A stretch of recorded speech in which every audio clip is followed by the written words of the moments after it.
중고나라에서 4만원에 쿨거래한 인텔 12세대 셀러론입니다. 3.4GHz 셀레기를 오버클럭할 줄은 몰랐죠? 이거는 아시는 분들만 아시는 내용인데요. 특정 메인보드 몇몇 개에서만 non-K 버전 CPU들도 오버클럭이 가능합니다.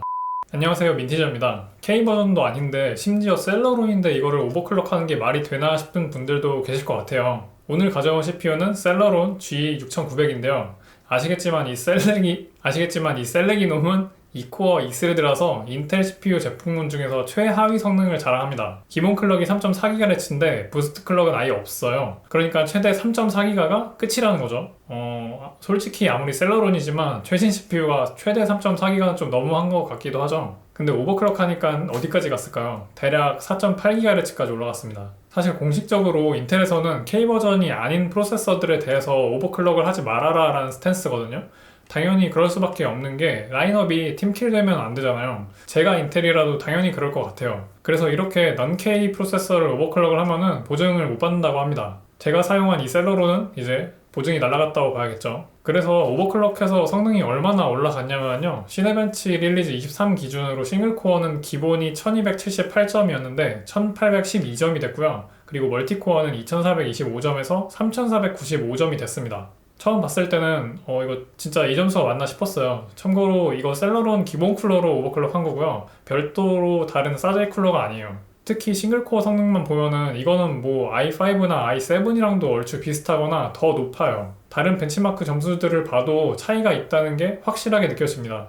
정말 우리 셀러론이 달라졌어요. 근데 하지만 2코어 2스레드의 한계는 넘을 수 없는 4차원의 벽이라서 뭐 게임이든 뭐든 뭘 넉넉하게 원활하게 돌린다는 거는 좀 상상하기 힘들긴 합니다. 간단하게 제가 게임 테스트도 몇 개 해봤는데요. 그래픽카드는 이 CPU 레벨에 얼추 맞게 GTX 1650 슈퍼로 테스트를 했고, 그리고 모든 게임은 풀 HD의 중간 혹은 보통 옵션으로 했습니다. 제가 총 4가지 게임을 해봤는데요. 디아블로2 레저렉션을 제외를 하면은 전반적으로 평균 프레임이든 뭐 하위 1% 프레임이든 전부 상승했습니다. 특히 사이버펑크는 기본이 원래 아예 못할 수준에서 그나마 오버클럭을 해보니까 꾹꾹 참고 조금씩 해볼 정도까지도 된 것 같아요. 그런데 맨 오른쪽에 보시는 포르자 호라이즌 5 같은 경우에는 하위 1% 프레임이 기본이든 오버클럭이든 정말 다 처참한데요.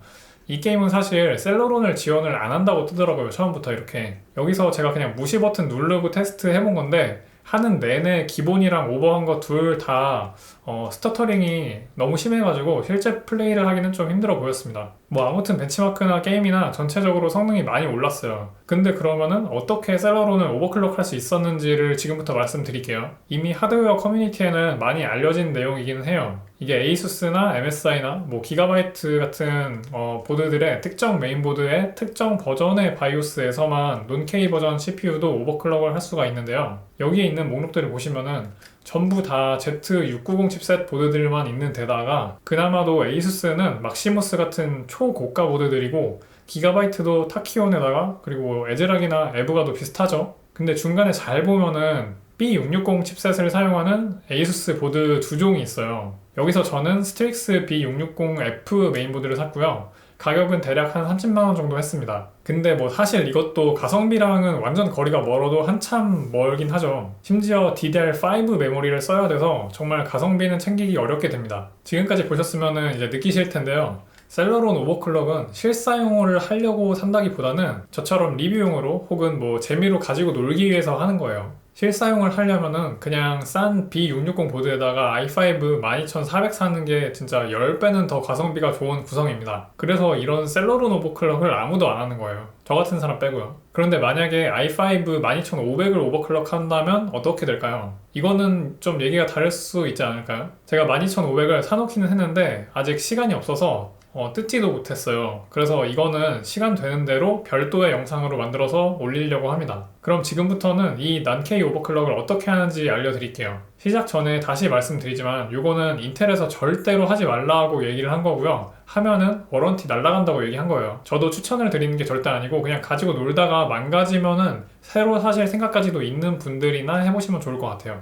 CPU의 동작 속도라는 거는 클럭 제너레이터라고 하는 부품에서 만들어진 동작 주파수가 이제 클럭 멀티플라이어를 거치면서 이게 곱해져가지고 나온 속도인데요. 참고로 이 동작 주파수를 베이스 클럭, 그러니까 BCLK라고 합니다. 그리고 보통은 이 클럭 멀티플라이어의 숫자를 바이오스에서 변경을 하면서 오버클럭을 하게 되는데요. 이게 가능한 게 K 버전 CPU들인 거고요. 그런데 논-K 버전들은 이 배수를 변경하는 거를 인텔에서 원천적으로 막아놨기 때문에 사람들은 이 배수 말고 베이스 클럭을 변경하는 방법을 막 찾고 그랬습니다. 어차피 둘 중 아무거나 숫자를 올리면 최종 속도는 올라가는 게 똑같으니까요. 근데 문제가 있는데 이 베이스 클럭을 올리면은 CPU에서 관장하는 모든 주파수가 다 올라간다는 게 문제였어요. 그래서 특히 그래픽카드가 연결되는 PCI 익스프레스 쪽의 클럭도 같이 바뀌어버리기 때문에 한 2~3% 정도? 그거보다 조금만 더 올리려고 하면은 막 다운돼 버리고 그랬습니다. 근데 아까 봤었던 그 몇몇 개의 메인보드들에는 이 클럭 제너레이터가 별도로 메인보드 상에 하나가 더 장착이 되어 있는 거예요.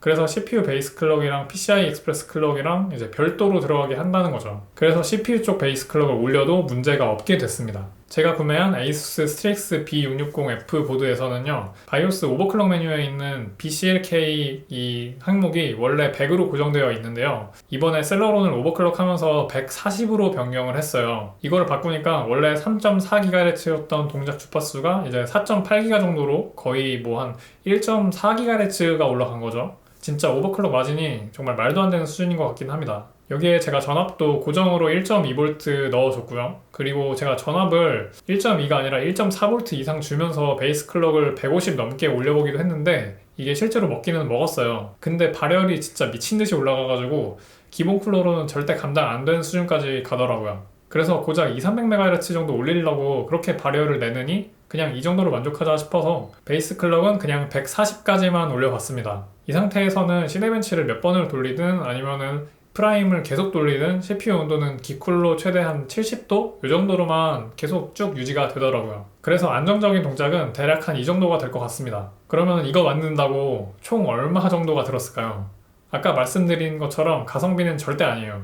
CPU는 중고로 사서 제가 4만원 주고 가져왔는데 메인보드가 30만원 들었고요. 그리고 메모리가 13만원 들어가지고 이렇게 세 가지 부품만 총 47만원이 들었습니다. 뭐 그래도 K버전 사서 오버클럭을 하려면은 CPU를 최소 i5 12600KF를 사야 돼가지고 이제 그렇게 되면은 보드랑 램까지 세 가지 부품만 하면은 최소 70만원 정도가 들어가니까 그거보다 적은 거는 맞긴 맞죠. 근데 성능이 안 맞으니까 문제죠. 그러면 아까 말씀드린 대로 만약 i5 12500을 오버하면은 12600KF보다 성능이 좋을 수 있을까요? 그거는 다음이나 아니면 다다음 영상에서 제가 확인해 보도록 하겠습니다. 사실 저는 오늘 보여드렸던 셀러론 오버클럭보다는 12500이 훨씬 더 기대가 많이 돼요. 왜냐면은 이 12500을 진짜 제 메인 컴퓨터로 바꿀지도 모르기 때문에 좀 중요합니다. 프리미어로 편집할 때 지금 4K 영상 2개 불러오면 컴퓨터가 진짜 너무너무 힘들어해서 일부러 내장 그래픽 있는 12500으로 산 거거든요. 하드웨어 가속 좀 얼마나 되는지 좀 보려고요. 그래서 뭐 아무튼 오늘은 여기까지입니다. 오늘도 봐주셔서 감사하고요. 행복한 하루 되세요.